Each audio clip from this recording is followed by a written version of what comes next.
നമസ്കാരം. എനിടൈം ന്യൂസിലേക്ക് സ്വാഗതം. ഷുഹൈബ് വധക്കേസ് പ്രതി ആകാശ് തില്ലങ്കേരി നിയമം ലംഘിച്ച് യാത്ര നടത്തിയ ജീപ്പ് പോലീസ് പിടിച്ചെടുത്തു.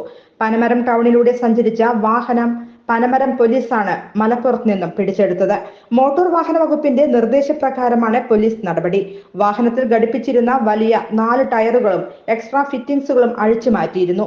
വാഹനത്തിന്റെ റൂഫ് പുനഃസ്ഥാപിച്ചിട്ടില്ല. വാഹനം RTOയ്ക്ക് കൈമാറുമെന്ന് പോലീസ് അറിയിച്ചു.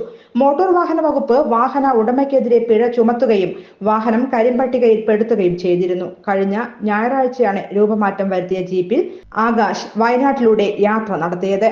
യാത്ര പോകുന്നതിന്റെ വീഡിയോ ദൃശ്യങ്ങൾ സമൂഹ മാധ്യമത്തിൽ പങ്കുവച്ചിരുന്നു. ഈ ദൃശ്യങ്ങളുടെ അടിസ്ഥാനത്തിലാണ് കേസെടുത്തത്. വിഷയത്തിൽ ഇടപെട്ട ഹൈക്കോടതി കേസെടുക്കാൻ നിർദ്ദേശം നൽകിയിരുന്നു. വാഹന ഉടമ മലപ്പുറം മൊറയൂർ സ്വദേശി സുലൈമാനെതിരെ RTO കേസെടുത്തിരുന്നു.